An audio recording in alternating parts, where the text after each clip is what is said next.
Welcome, everybody. It is a real pleasure to have you all here and to have Tommaso Monacelli for our third talk in our autumn series of the Qatar Centre for Global Banking and Finance virtual seminars. Tommaso Monacelli is a professor at the Bocconi University, and he will talk to us about stabilization versus redistribution, the optimal monetary-fiscal mix. Before I give you the floor, Tommaso, let me remind our seminar participants that there is a Q&A box in which they can put their questions. They can also raise their hand if they want to ask a question directly, or put it in the Q&A box. And there will be instead a live Q&A session in the last 10 minutes of your seminar. So with that, without further ado, let me hand the floor to you, Tommaso, and please go ahead. Thank you, Francesca. Thank you all for inviting me and for being here. So this is a joint work, let me mention, with Florin Bilbi and my colleague Roberto Perotti, work that has been going on for a while in different versions. We hope we finally reached a steady state with this. So let me start with stating the obvious. Many countries, many advanced economies have experienced a large increase in income inequality. If you compare the level of the so if you compute actually for any given country, the US or Germany, the income of the top 10% of the distribution as a percent of the bottom 50. And you compare 1980 with 2019. You do see in yellow there has been a significant change in income inequality, meaning more and more a fraction of income going to the top 10% of the income distribution. Sorry, Tommaso, yes. We're not seeing the slides go forward for the moment. No, I'm not going. I'm just. Oh, so sorry, because you were saying in yellow, but I still see the. Oh, there is a yellow here. Okay. Because I still see the intro title slide. Oh. That says stabilization versus redistribution. Do you see the slides going? No. Do you want to try and reshare, because it had worked before? So. Okay, let me.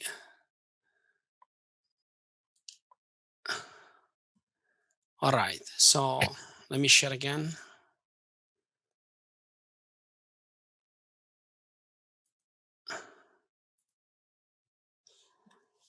Yes, we see them now. You see the colors? Perfect. Thank you. I hope so. What about now? Yes. Can you see them? Okay, sorry about that. So this graph, this states the obvious. There's been a large increase in inequality. Each bar for any given country measures income of the agents at the top 10 percentile as a percentage of income at the bottom 50. Okay, and whenever you see a part in yellow, that means that between 1980 and 2019, there's been an increase in the fraction of income going to the top 10. Okay, this is not a surprising fact. It's only surprising maybe for only one country. We have Spain. We've seen sort of a decrease in income inequality. Monetary and fiscal policy both affect inequality.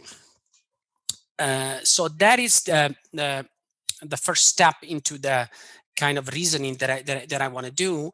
So, for example, this shows a measure of the Gini coefficient for several countries.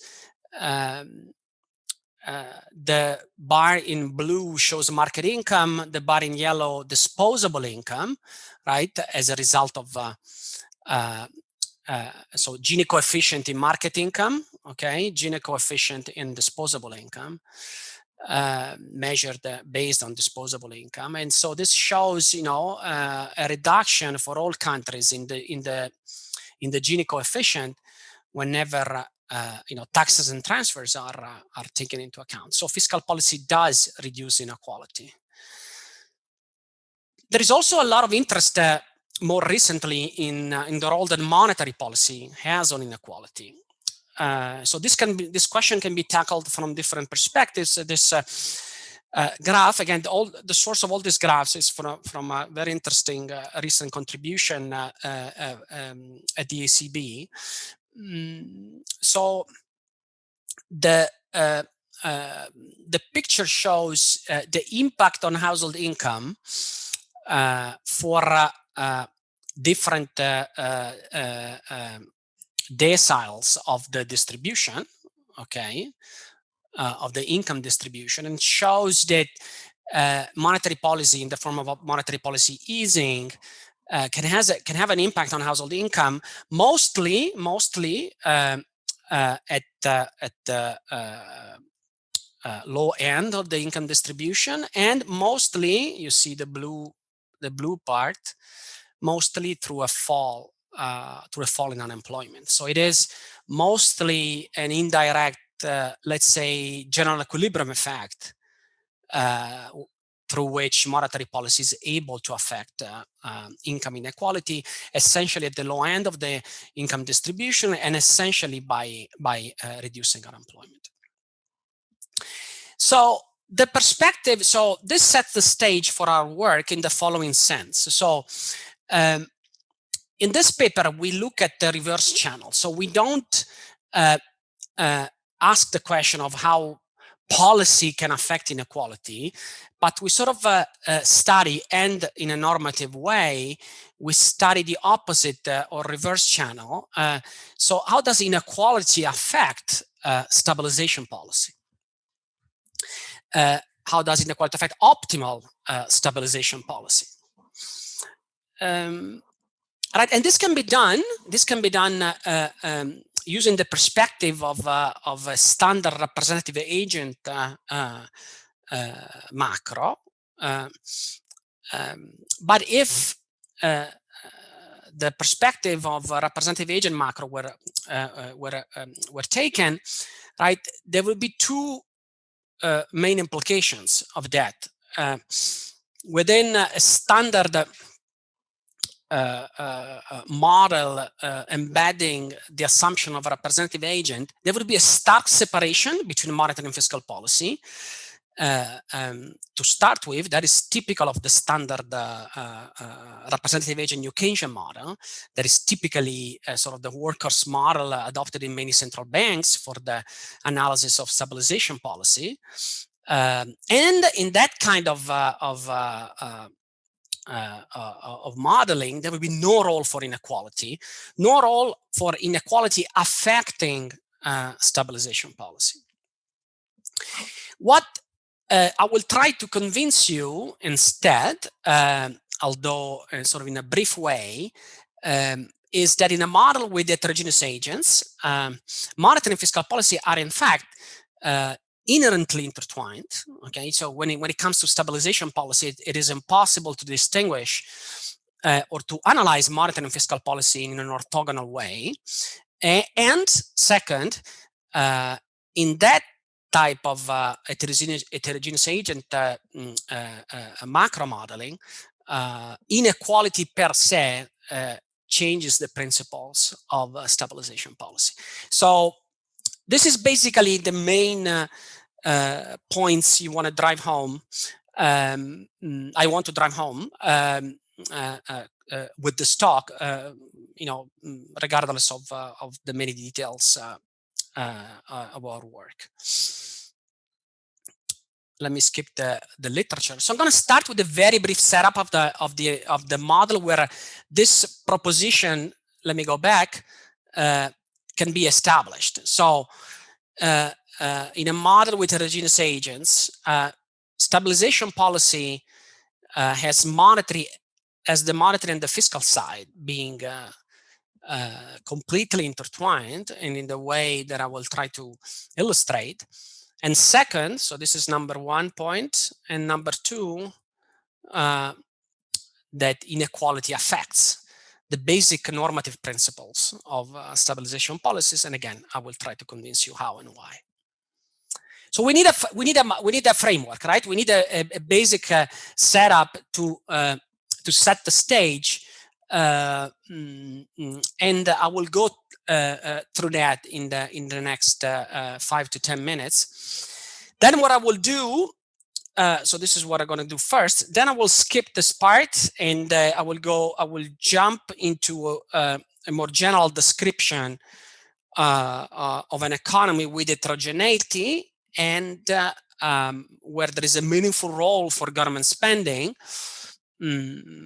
and try to convince you that the basic principles that we have learned about optimal stabilization policy actually change in an important way within this framework. And then I will conclude. So I will skip the part on transfers.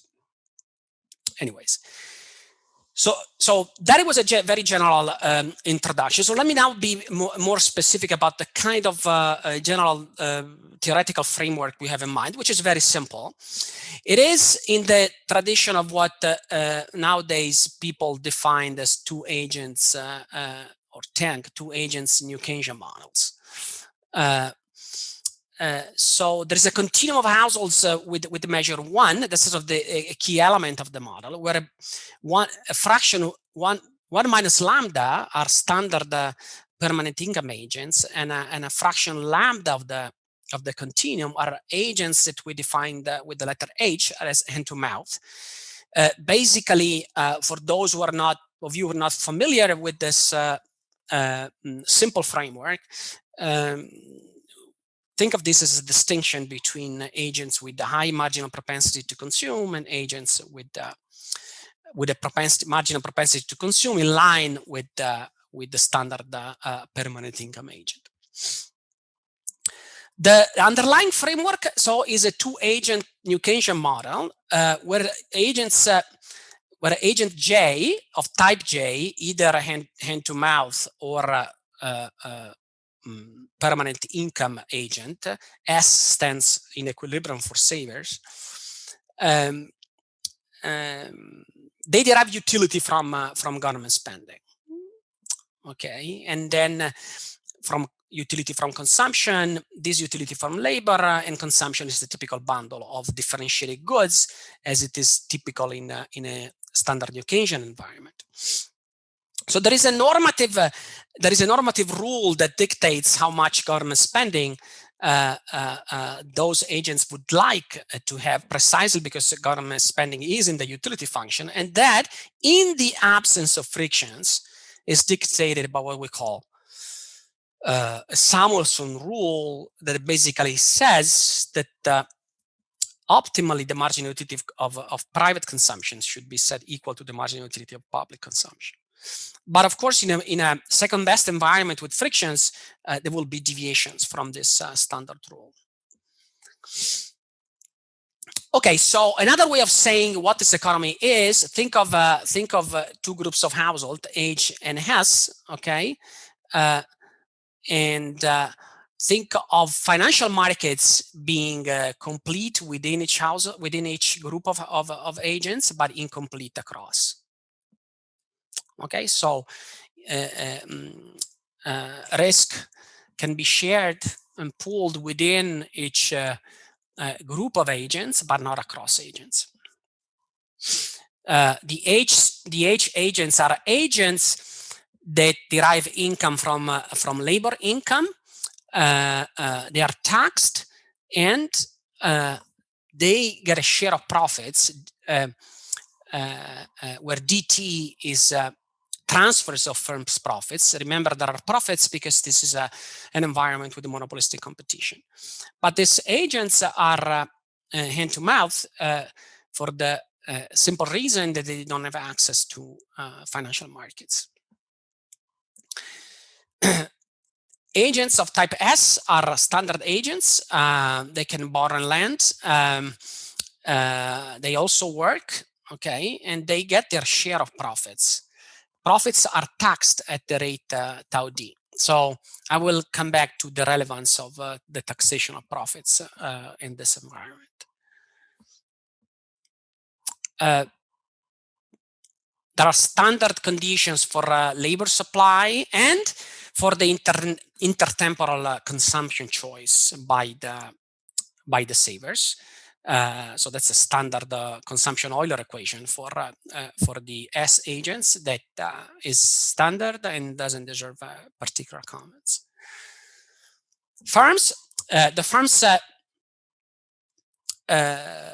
side of the economy is also standard. Again, there's a continuum of firms. There is a linear production function.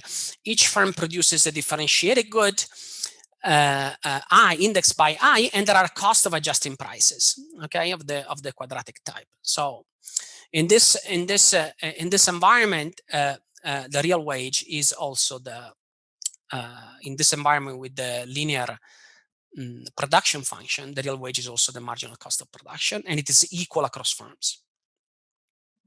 Okay, let me skip all of this. So this is a standard New Keynesian model on the firm side, where firms are subject to quadratic cost of adjusting prices. All that gives rise to is a Phillips curve, okay, that relates movements in inflation to movements in the real marginal cost and to movements in expected inflation. All right, so you can have your sort of standard New Keynesian model in the back of your mind with the only variation, right? That we have two categories, two types of agents. Let me now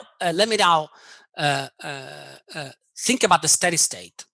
So let me now think about how we set policy in this environment. At the steady state. So we want a steady state. We think of the steady state as a normalized condition of the economy, in which basically through subsidies we neutralize distortions that have to do with monopoly power. That's sort of a standard way of proceeding in the optimal policy literature in New Keynesian models. So basically, we subsidize employment. Remember, this is an economy where the level of employment and output are inefficiently low because of market power. That has nothing to do with heterogeneity. And so in the steady state is undistorted, and the real marginal cost or markup is unitary, as if this was a perfectly competitive economy. But this is artificially an undistorted steady state because of subsidies. More importantly, in our environment with the heterogeneous agents, actually we normalize the steady state in such a way that in that same steady state there is full insurance, meaning subsidies are used in such a way that consumption across agents is of agents H and agents of type S is equalized. Okay, so think of this economy as being normalized around a steady state that has full insurance. We are interested in business cycle fluctuations around that steady state, right? And so any movement of inequality around that steady state by construction is inefficient, because so shocks that generate variations in inequality, or policies that generate any effect on inequality, are going to generate movements away from a full insurance steady state. So a steady state that we have normalized in such a way such that consumption is equated across agents and labor supply is equated across agents. Tommaso. Yes. Okay. Sorry, I just wanted to relay a question to you by Gulcin, my colleague Gulcin Oskan, who's saying, hi, Tommaso. Do you need the hand-to-mouth agents to be receiving profits for your results? Because no. This is okay. No. So Gulcin refers to, right. So although that's an issue, right? We're saying we could have a policy of profit redistribution through taxes tau d, okay, or taxes or transfers, okay. So if tau d were equal to 0, the hand-to-mouth agents would not get any transfers from profits. But whether the hand-to-mouth agents get a redistribution of profits is immaterial for what we will do, because what will be what we will be doing and what will be relevant for us in this environment where Ricardian equivalence doesn't hold is really how lump sum transfers and taxes are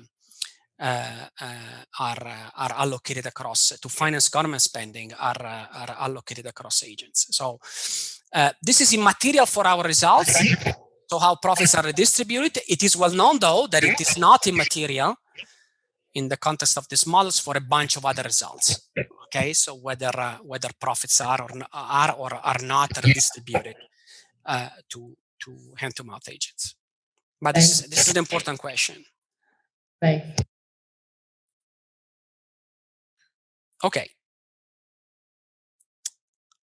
Okay, so very briefly, so there is a government, right? That government spending is in the utility function. So government spending is provided by a government through lump sum taxation.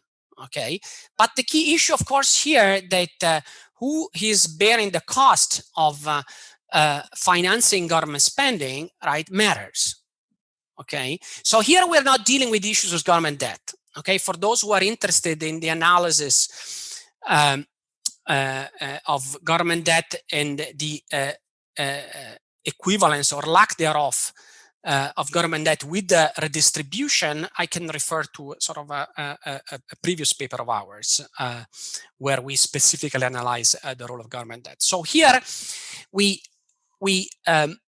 allow the government to finance government spending through lump sum taxation, where a share lambda falls on the H agents and a share 1 minus lambda falls on the S agents. The rest is just aggregation and equilibrium, and not crucial for you now.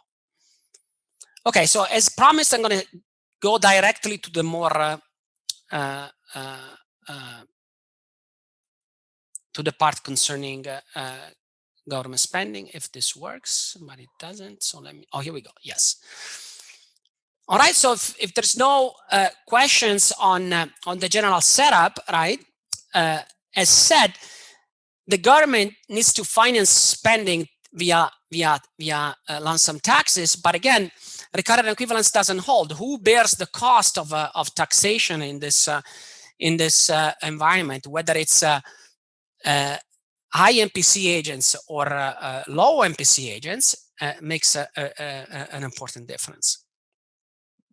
So another way of saying this, right, is that changes in government spending have sort of by construction have a redistributive content. Okay, so we're gonna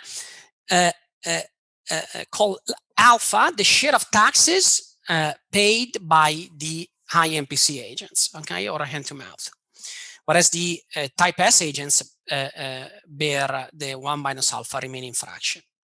So we can actually rewrite in log terms the amount of taxes paid by the hand-to-mouth agents in this general form, right?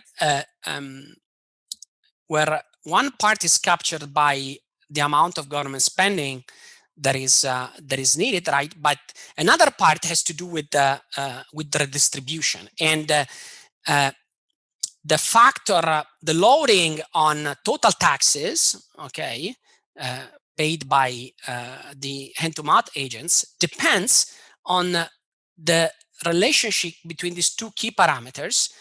So one is alpha, which is the share of taxes paid by the hand-to-mouth agents.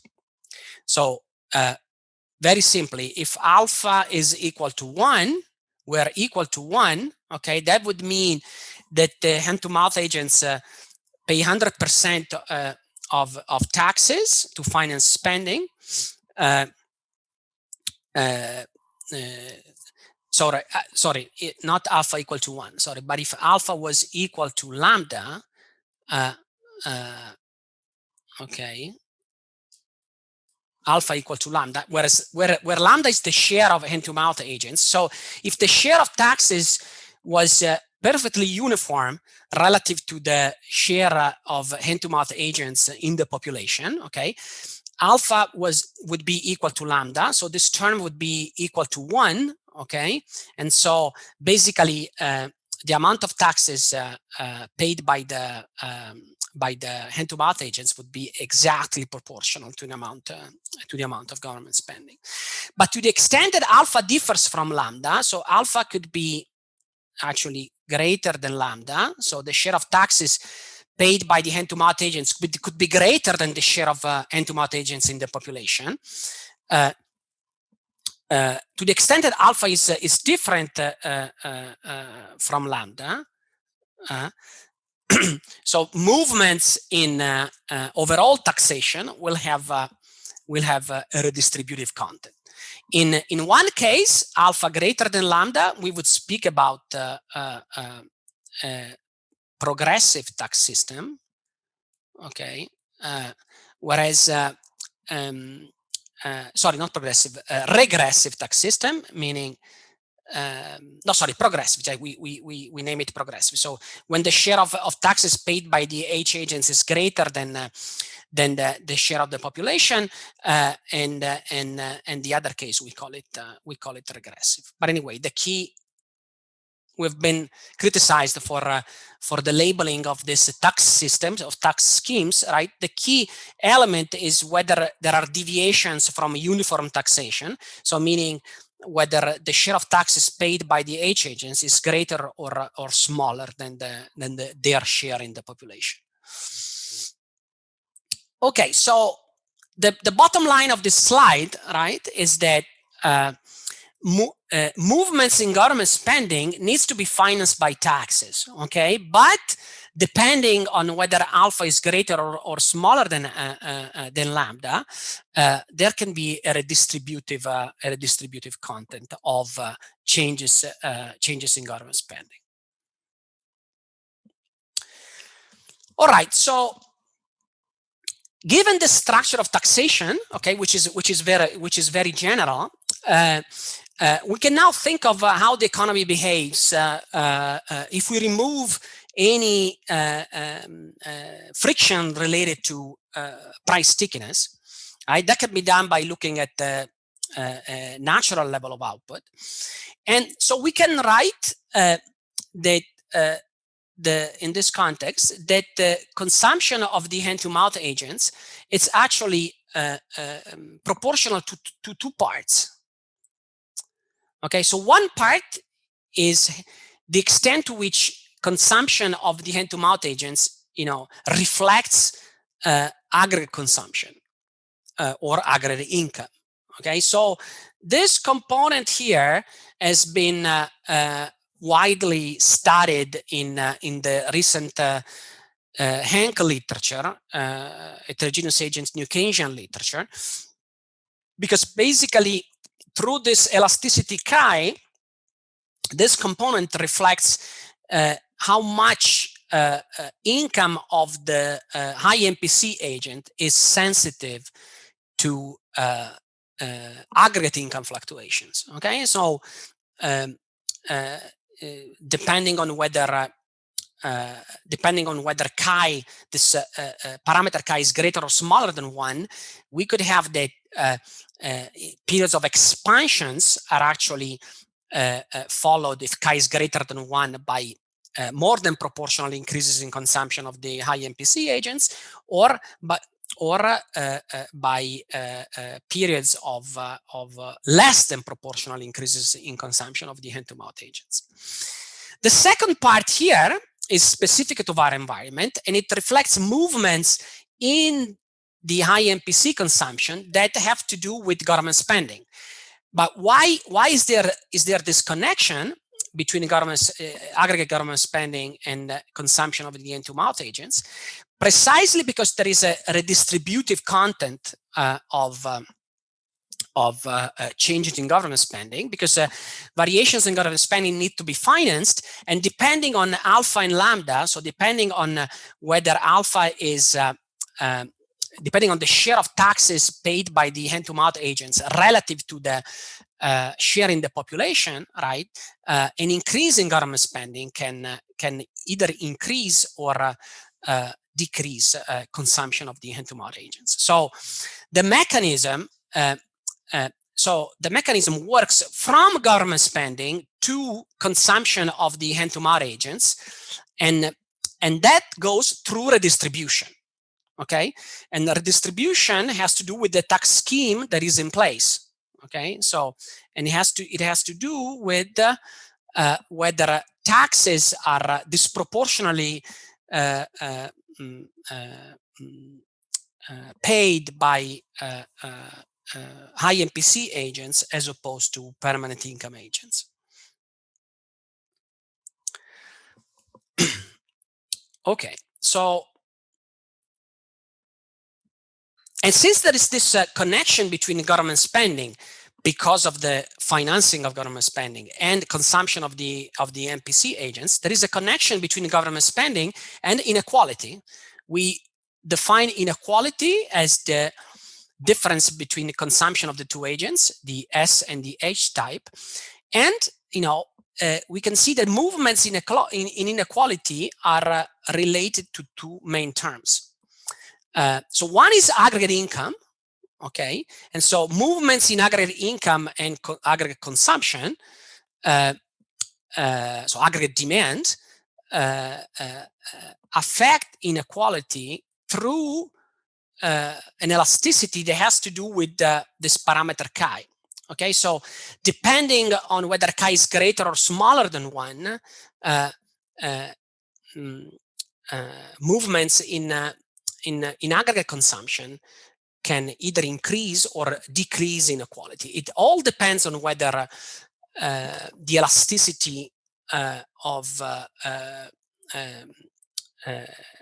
consumption of the high MPC agents is to aggregate consumption is higher than 1 or lower than 1.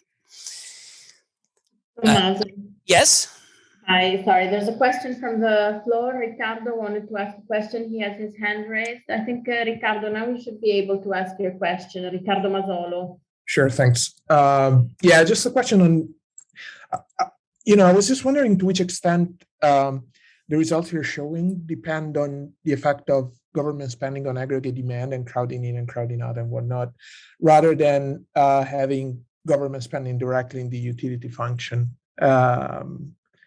And also the extent to which it's important that it's separable. Oh, okay. So all these are relevant points, but the reason why we want to think of an environment where government spending derives utility, it's because we want to move away from a sort of a trivial result whereby one when we analyze optimal monetary and fiscal policy later on, I'm not even sure that I'll get to that point. You want to skip the trivial case in which optimal government spending should be 0. Okay, so but in a way, to the extent that I will like I'll do in a second, to the extent that I'm going to be treating government spending for a little while as exogenous, okay, the fact that we are assuming that the government spending is in the utility function doesn't make too much of a difference. Okay, so you could you could look at, so in the case in which government spending is exogenous, one could then make this analysis by simply assuming that government spending is pure waste. So more difficult is to answer the question of how much the results hinge on whether government spending is in the utility in a separable or non-separable fashion. So if government spending were, if private and government consumption were not separable in utility, the analysis would be much more complicated. I think essentially the main results of our paper that monetary and fiscal policy are inherently intertwined, and that inequality is so changes some of the principles of optimal stabilization policy would still be there, and in fact we wouldn't need non-separability because this is an environment where even with separability between consumption, private consumption and private spending, government spending can have a crowding in of private consumption due to imperfect financial markets and the presence of hand-to-mouth agents. But those are very relevant questions. Thanks, Tommaso. So before I let you go on, let me also relate to you another question by Golchin Oskan, who's asking if the availability of debt, especially at low interest rates, would weaken the link between G and the consumption inequality, so between the government spending and the consumption inequality. So we show in our previous paper, it's an AJ paper of a few years ago, that in fact government debt can be used to, yes, it would weaken the link in the sense that government debt can be used to actually address inequality. Actually, and there is, although our analysis was done at the zero lower bound, but there is a motive for increasing, but that would be true also away from the zero lower bound. There are motives for increasing government debt in response to recessionary shocks, but precisely because that would reduce inequality, and the reduction in inequality through an increasing government debt would actually increase aggregate demand. Okay, so but qualitatively the analysis would not be very different. Although yes, sort of a parallel paper to what I'm showing you today would be one in which an available tool to fiscal policy was government debt. Great, thanks. Increasing government debt would be a way to increase aggregate demand and reduce inequality. So the main thing I want to point out to you is the following. So in this environment, right, inequality is proportional to the output gap, all right, but it's also proportional to government spending. So what does this mean? All right, that means that in the sort of New Keynesian jargon, that so suppose we didn't have government spending to be financed, all right. So in the absence of government spending to be financed, inequality, consumption inequality would be can be rewritten as proportional to the output gap. But from a normative perspective, right, we would actually fall back to the basic principles of standard New Keynesian models, even representative agent New Keynesian models, whereby by stabilizing the output gap, one would actually be able to always, so stabilizing the output gap at zero, one would always be able to keep inequality at zero. Okay, so remember, this is an economy that is normalized on a steady state where inequality is, where there is perfect insurance. So inequality is zero in the steady state. Okay, but away from the steady state, okay, in the absence of government spending, and so in the absence of the redistributive channel of government spending that I just illustrated, so in the absence of that, away from the steady state, it would be feasible to keep inequality at zero efficiently by simply keeping the output gap at zero. Okay, there would be no trade-off whatsoever for the Monetary Policy Authority. So the Monetary Policy Authority would in a standard way be able to stabilize the output gap at 0, and so in that way replicating the flexible price allocation, which is the standard way to sort of get rid and on move around the price stickiness distortion. Okay, but at the same time keep inequality at 0. However, this is an environment where you need to finance government spending. Okay, and in this context, movements in government spending, depending on the relative importance of alpha versus lambda, if there are movements in government spending, okay, inequality is not proportional to the output gap. So this is in a context with the heterogeneous agents and government spending that needs to be financed with shares of taxes that can fall disproportionately to one agent or the other, depending on whether alpha is greater or smaller than lambda. Unless alpha is exactly equal to lambda, so we are under a knife-edge case of uniform taxation. That's a result that we established. So unless alpha is equal to lambda, so that this term washes out. If there are movements in government spending, inequality is not proportional to the output gap. So from a stabilization policy perspective, what really this means, right, is that there potentially can be a trade-off in the presence of movements of government spending between stabilizing the output gap and stabilizing inequality. Okay, so stabilizing the output gap per se, which is the standard prescription, stabilizing the output gap at 0, which is the standard prescription in a Ranke model. So in the representative agent New Keynesian literature, something that we have been seeing and knowing for many years, would not allow to achieve perfect insurance. Okay, so that's the main stabilization trade-off that comes from inequality, okay, or the presence of government spending that has a redistributive component and generates movements in inequality. Okay, so this one equation is a key illustrative equation of what is going on in this model. Okay, and notice that, right, the way government spending affects inequality depends on alpha versus lambda. Okay, so if depending on whether taxation is regressive or progressive, okay, depending on whether alpha is greater or smaller than lambda, an increase in government spending can either reduce inequality or increase inequality.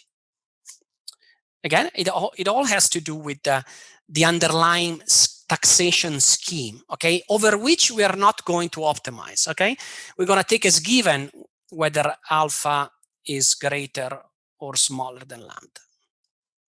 But this is also going to mean, right, that principles of optimal stabilization policy, so whether the policy authority will be able to stabilize the output gap at 0 and simultaneously also stabilize inequality at 0, will depend on the underlying taxation scheme, whether the underlying taxation scheme is essentially is mostly progressive or regressive. So another way of saying this, so to relate inequality and inefficiency, is to say that under, well, it's basically what I was saying before. Under flexible prices, so removing the price stickiness distortion. So when the output gap is at 0, so when aggregate output is, or consumption is equalized to the flex price level of output. So when the output gap is at 0, okay, if there are movements in government spending, the flex price level of inequality is not 0. So call it gamma star, all right?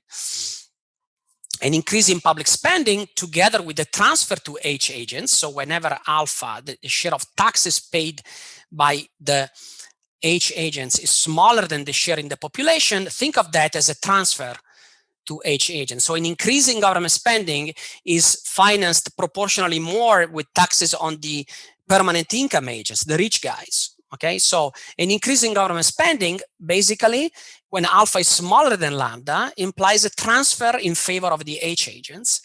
And so an increasing government spending, when alpha is smaller than lambda, so coupled with the transfer to the H agents, reduces inequality. Okay. But generally speaking, in a model with imperfect financial markets, like an heterogeneous agents, like the simple one that I'm illustrating, changes in inequality generate an inefficiency. Okay, even under flexible prices.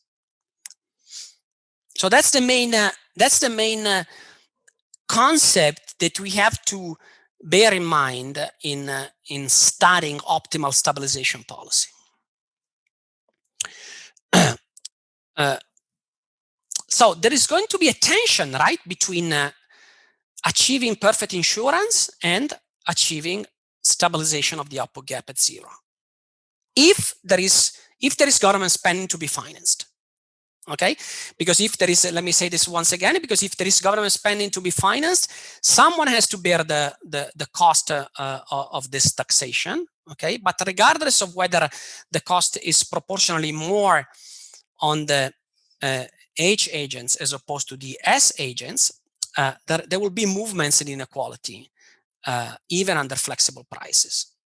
All right. So the only knife edge case in which, even in the presence of government spending, at flexible prices, inequality would be kept at zero is the case in which taxation is uniform.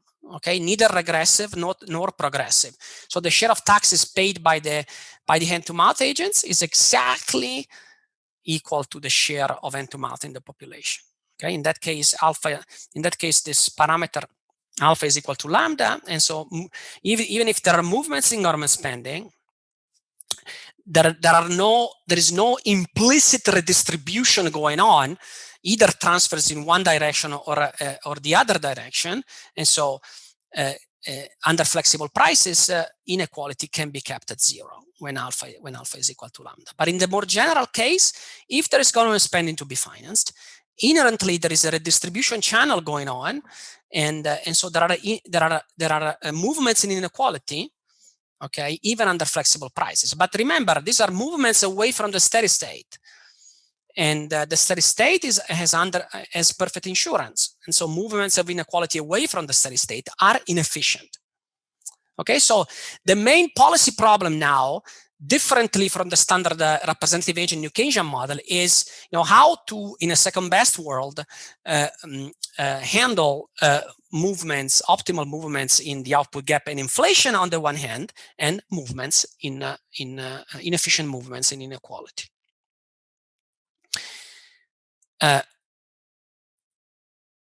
So where can we see this, right? So if I was clear enough in illustrating what is the main tension in the model, right? So it's not going to be surprising to you that if we now think of an objective function for a central banker, okay, in this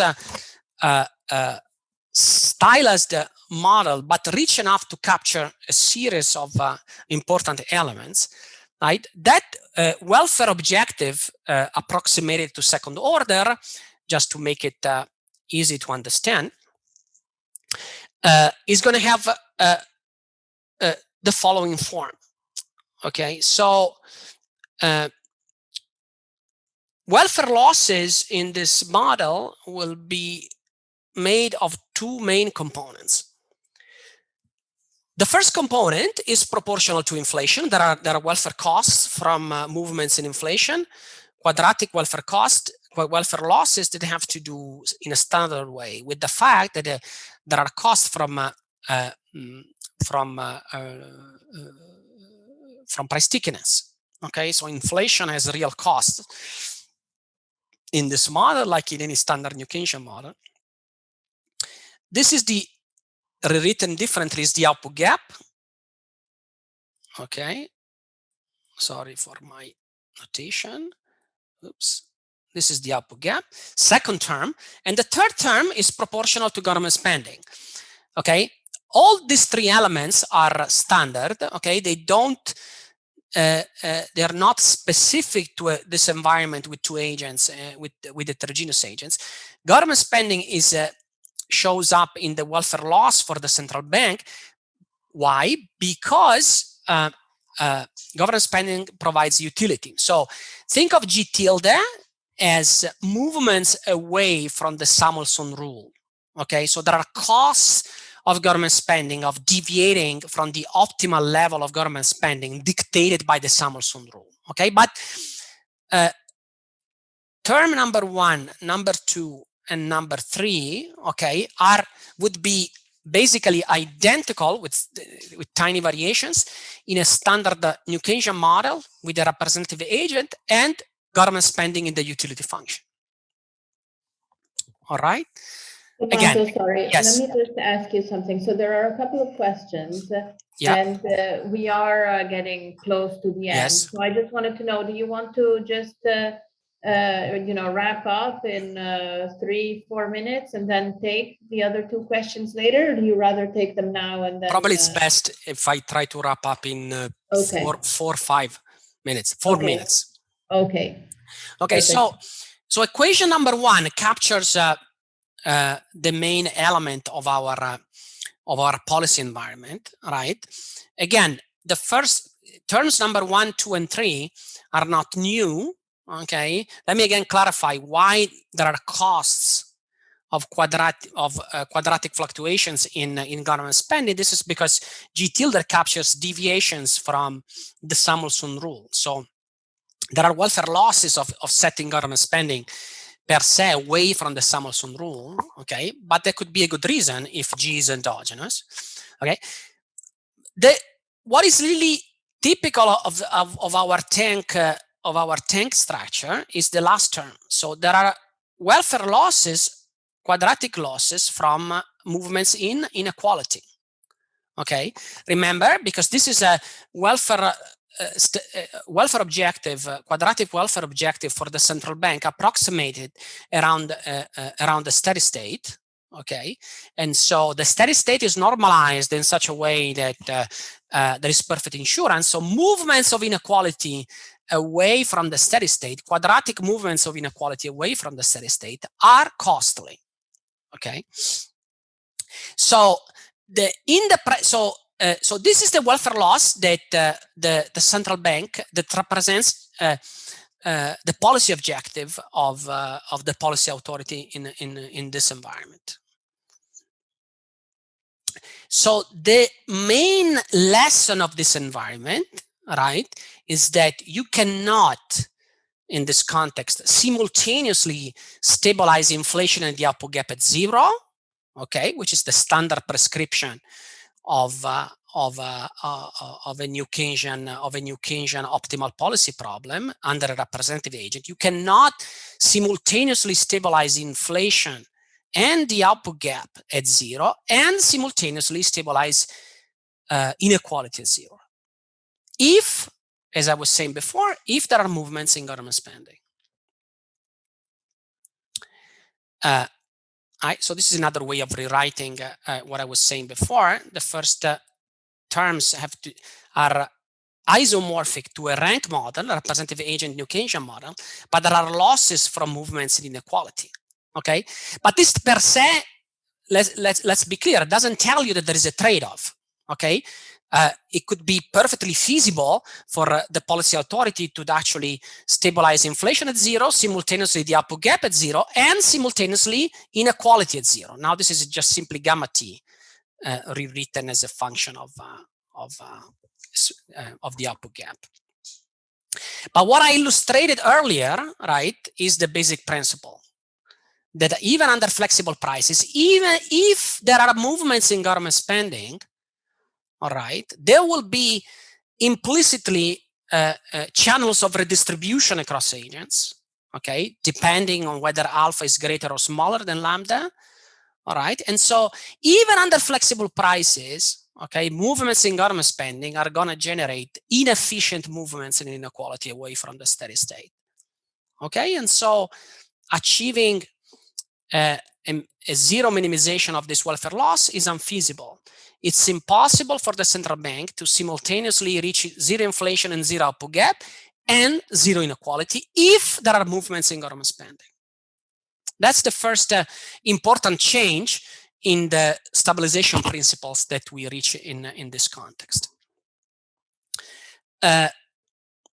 So the basic policy problem, okay, with exogenous government spending, okay, can now be written under sticky prices, as the problem of minimizing the loss function, suitably rewritten, subject to a Phillips curve, and this is going to give rise, right, to targeting rules that whereby movements in government spending are going optimally to affect at the optimum are going to affect the output gap and inflation. So at the optimum under the optimal policy, in response to movements in government spending, there will be non-zero movements in the output gap and inflation. So let me illustrate this and probably end. Then the paper goes on in treating government spending as endogenous, and so solving the optimal policy problem in the presence of typically very costly shocks like supply shocks of the sort that we are experiencing these days. Okay, but here this picture illustrates to you the nature of the policy problem. I hope you can see this. So this shows, yeah, sorry, I had to show it this way, otherwise. This shows in response to a shock in government spending, okay, which is exogenous, all right, responses of the output gap, inflation, and inequality in two different cases, alpha greater than lambda, regressive taxation, alpha smaller than lambda, all right? But regardless of so to the extent that we are away from the knife edge case of uniform taxation, what is this picture telling you, right? This picture is telling you that under the optimal policy, it is impossible, it's unfeasible for the policy authority to stabilize the economy at a zero inflation and zero output gap and at a zero inequality level, okay? The response to a shock to government spending, remember, this is the key, that there are movements that I'm treating here just for illustration as exogenous. To the extent there are movements in government spending, exogenous movements in government spending, the optimal response to these movements in government spending are going to entail, deviations of the output gap from zero, deviations of inflation from zero, and deviations of inequality from zero, okay? So optimal policy will have to balance how much supply side distortions, output gap and inflation, the economy has to bear, and how much, if you want, inequality distortion or insurance distortions, the imperfect insurance distortions the economy will have to bear, right? But the main message with which I want to end, right, is that the very presence of a redistributional channel that goes through government spending affects the principles of optimal policy in a way that it becomes unfeasible for the policy authority to stabilize, to fully neutralize both the supply side distortions and the imperfect insurance distortions. And in a second best type of implication, right? The economy will optimally have to bear the cost of movements in fluctuations in the output gap and inflation against the movements in inequality. Then, this case can be generalized to endogenous government spending. So suppose the economy is exposed to cost push shocks, right? Shocks that generate inherently a trade-off for the monetary authority. How can government spending be used to actually affect inequality and to optimally respond to those shocks? But the basic principle is that inequality per se, through movements in government spending, affect the principles of stabilization policy. So this is the basic point I wanted to convey in a sort of a short period of time. And with that, I'm going to stop. Thank you, Tommaso. So let me relate to you a few of the questions that have come in the last part of your talk. And then if there are some last few questions, the people can put them in the Q&A box, but we will need to be brief because we are over time. So let me start with two questions from Martin Wheel, who, well, first was asking whether, is it the case that you're giving you're giving the same weight to the utility of each type of agent in your setting? And then the other question he was asking is, why aren't you giving yourself any flexibility over your tax structure? So I guess this might be something that maybe you were addressing in the part of the paper that we didn't see, I don't know. Sorry, I'll tell you the final question we have here. That was more related to the question of debt. And it was a question by Phyllis Uns, who was asking, about interactions also with debt and foreign currency and understanding how exchange rates could play a role in the monetary fiscal interaction. This is a kind of a more open-ended question. I'm not sure we'll have time in the to fully address it in here, but if you have a kind of okay. No, very good. So these are great questions. So let me note. So concerning the first, we are not strictly speaking giving equal weight, but to each type of agents, but we are not differentiating the weights based on some normative principle. We are weighting the utility of the two agents based on their share in the population. Okay. Notice that so from this welfare objective, which is sort of a key element of the paper, right? So inequality considerations would vanish in welfare losses if the share lambda of hand-to-mouth agents were equal to 0.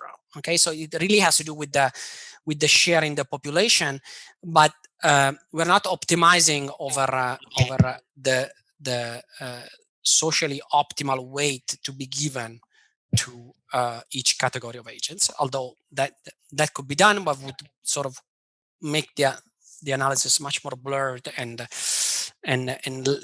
more difficult to relate to the standard literature. Why am I not giving flexibility on the tax scheme? That's also a very relevant question. So we are taking the relationship between alpha and lambda. So whether the tax scheme, if you want, or in a way is inherently progressive or regressive, as given. Okay, so we've thought about that question very hard for a long time. It would make the whole picture way more complicated, but it does not mean that is not a relevant channel. Okay, so that one may see one tool of the full menu of stabilization tools as the one of choosing, right, whether the taxation scheme should at the margin being more regressive or progressive. We are taking that as given. Well, we're not giving ourselves the flexibility simply because it would actually alter the analytical tractability of the whole thing. But that's a great question.